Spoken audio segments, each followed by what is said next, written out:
Hello friends, welcome to your MCQ अड्डा।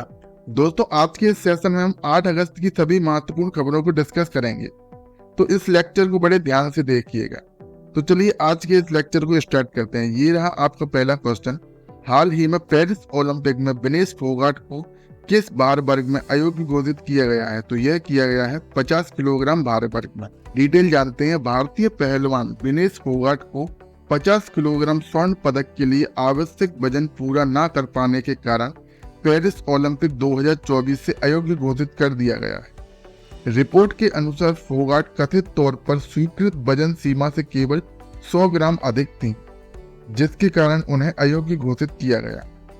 प्रतियोगिता के नियमों के अनुसार रजत पदक के लिए पात्र नहीं होंगे, जिससे 50 किलोग्राम वर्ग में केवल स्वर्ण और कांस्य पदक विजेता ही पदक जीत सकेंगे।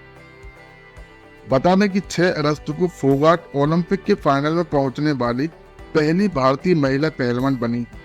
उन्होंने जापान की विश्व नंबर 1 यूई सोसाकी को हराकर और यूक्रेन और क्यूबा के प्रतिद्वंदियों के खिलाफ जीत हासिल करके यह महत्वपूर्ण उपलब्धि हासिल की थी। जानते हैं कौन है विनेश फोगाट? तो बता दें कि विनेश फोगाट हरियाणा की एक भारतीय पेशेवर पहलवान और 3 बार की ओलंपियन है। उन्होंने पेरिस में 2024 ग्रीष्मकालीन ओलंपिक खेलों में फाइनल में पहुंचने वाली और स्वर्ण पदक मुकाबले में उतरने वाली पहली भारतीय महिला पहलवान बनी। नेक्स्ट क्वेश्चन है, हाल ही में भारत का पहला जीआई टैग अंजीर जूस किस देश को निर्यात किया गया? तो यह किया गया है पोलैंड को। Purandar highlands farmers producer company limited ने पोलैंड को भारत का पहला जीआई टैग वाला अंजीर का जूस निर्यात करने का एक महत्वपूर्ण उपलब्धि हासिल की है। इससे पहले फरवरी 2023 में हांगकांग को भारत की ओर से जीआई टैग वाले पुरंदर अंजीर की पहली वाणिज्यिक खेप का सफल निर्यात किया गया था। गौरतलब है कि पुरंदर हाईलैंड्स यूरोपीय बाजार में भारतीय अंजीर का रस निर्यात करने वाली पहली कंपनी बन गई है तथा साथ ही हांगकांग को पुरंदर अंजीर की व्यावसायिक मात्रा निर्यात करने वाली भी पहली कंपनी बन गई। नेक्स्ट क्वेश्चन है, हाल ही में सरकार ने किसे एसबीआई का चेयरमैन नियुक्त किया है?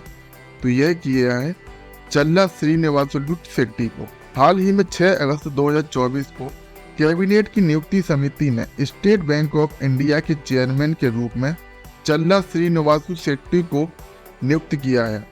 वर्तमान में एसबीआई के सबसे वरिष्ठ प्रबंध निदेशक शेट्टी 28 अगस्त 2024 को दिनेश कुमार खारा की जगह लेंगे, जो इस पद के लिए 63 वर्ष की आयु सीमा तक पहुंचने पर सेवानिवृत्त होंगे। बता दें कि शेट्टी के पास कृषि में विज्ञान स्नातक की डिग्री है और वे भारतीय बैंकर्स संस्थान के प्रमाणित एसोसिएट हैं। नेक्स्ट क्वेश्चन है, हाल ही में किसे बांग्लादेश की अंतरिम सरकार का प्रमुख नियुक्त किया गया है? तो यह किया गया है मोहम्मद यूनिस को। बांग्लादेश के नोबेल पुरस्कार विजेता मोहम्मद यूनिस देश की अंतरिम सरकार का नेतृत्व करेंगे, क्योंकि पूर्व प्रधानमंत्री शेख हसीना ने अपने शासन के खिलाफ बड़े पैमाने पर छात्रों के नेतृत्व में चल रहे विद्रोह के बीच पद छोड़ दिया है एवं देश छोड़कर भारत आ गए। राष्ट्रपति मोहम्मद शाहबुद्दीन के प्रेस सचिव जोइनल ओबेदीन ने 7 अगस्त को इसकी घोषणा की। प्रोफेसर यूनिस को अंतरिम सरकार के मुख्य सलाहकार के रूप में नामित करने का फैसला राष्ट्रपति मोहम्मद शाहबुद्दीन, सैन्य नेता और छात्रों के बीच एक बैठक के बाद लिया गया। चलिए जानते हैं कौन है मोहम्मद यूनिस। नोबेल पुरस्कार विजेता मोहम्मद यूनिस को सबसे गरीब लोगों का बैंकर भी कहा जाता है और एक बार हसीना ने उन्हें खून चूसने वाला भी कहा था। 83 वर्षीय यूनिस हसीना के जाने माने आलोचक और विरोधी हैं। उन्होंने उनके इस्तीफे को देश का दूसरा मुक्ति दिवस भी कहा है।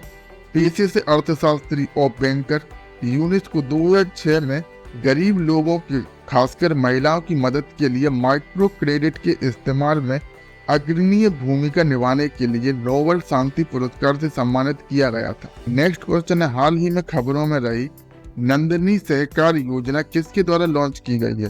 तो यह योजना एनसीडीसी के द्वारा लॉन्च की गई है। तो राष्ट्रीय सहकारी विकास निगम द्वारा लॉन्च की गई नंदिनी सहकारी योजना वित्तीय सहायता, परियोजना निर्माण, हैंड होल्डरिंग और क्षमता विकास की एक महिला केंद्रित योजना है। इसका उद्देश्य एनसीडीसी के दायरे में महिला सहकारी समितियों को व्यवसाय मॉडल आधारित गतिविधियों को शुरू करने में सहायता करना है। नेक्स्ट क्वेश्चन है, हाल ही में किस राज्य ने स्थानीय निकाय चुनाव लड़ने के लिए 2 बच्चों की मानदंड नीति को खत्म करने का फैसला किया? तो यह किया है आंध्र प्रदेश सरकार ने। आंध्र प्रदेश सरकार ने राज्य में घटती प्रजनन दर को देखते हुए स्थानीय निकाय चुनाव लड़ने के लिए 2 बच्चों के मानदंड को खत्म करने का फैसला किया। 7 अगस्त को मुख्यमंत्री एन चंद्रबाबू नायडू की अध्यक्षता में राज्य मंत्रिमंडल की बैठक में यह निर्णय लिया गया है। नेक्स्ट क्वेश्चन है, हाल ही में किस राज्य के पूर्व मुख्यमंत्री बुद्धदेव भट्टाचार्य का निधन हो गया है? तो यह थे पश्चिम बंगाल के मुख्यमंत्री।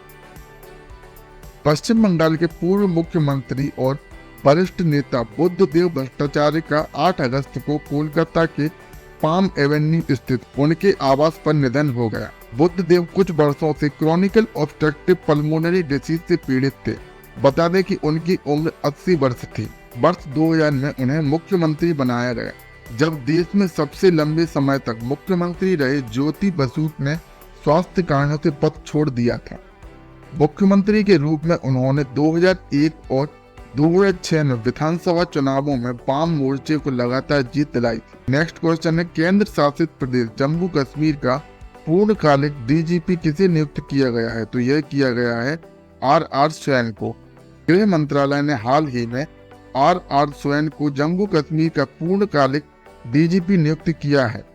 अभी तक वह डीजीपी जम्मू कश्मीर का अतिरिक्त प्रभार संभाल रहे थे।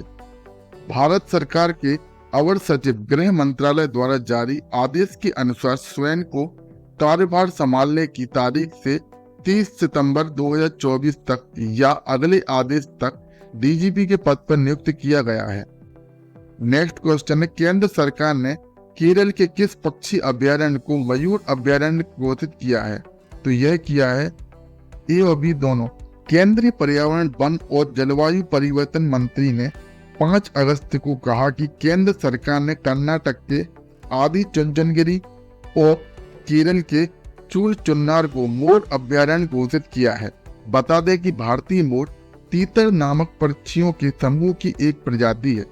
नर को पीकॉक कहा जाता है, जबकि मादा को पेहेंस कहा जाता है। मोर उड़ने वाले सभी पक्षियों में सबसे बड़े होते हैं। भारतीय मोर दक्षिण एशिया में भारत और श्रीलंका की मूल प्रजाति है। दोस्तों, आज की क्लास का अंतिम क्वेश्चन देखते हैं। हाल ही में पुडुचेरी के उपराज्यपाल के रूप में किसने शपथ ली है? तो यह ली है के कैलाशनाथन ने। के कैलाशनाथन को हाल ही में पुडुचेरी के उपराज्यपाल के रूप में पद की शपथ दिलाई गई है। राजनिवास में आयोजित शपथ ग्रहण समारोह में मद्रास उच्च न्यायालय के कार्यवाहक मुख्य न्यायाधीश डी कृष्ण कुमार ने उन्हें पद और गोपनीयता की शपथ दिलाई। समारोह में मुख्यमंत्री एन रंगासामी, उनके कैबिनेट सहयोगी और यूटी प्रशासक के शीर्ष अधिकारियों ने भाग लिया। दोस्तों, आज की क्लास में बस इतना ही। अगर आपको हमारी क्लास पसंद आई हो तो वीडियो को लाइक कीजिए एवं चैनल को सब्सक्राइब कीजिए एवं इस क्लास की पीडीएफ के लिए हमारे टेलीग्राम चैनल को ज्वाइन करना ना भूलें, जिसकी लिंक डिस्क्रिप्शन में दी गई है। धन्यवाद।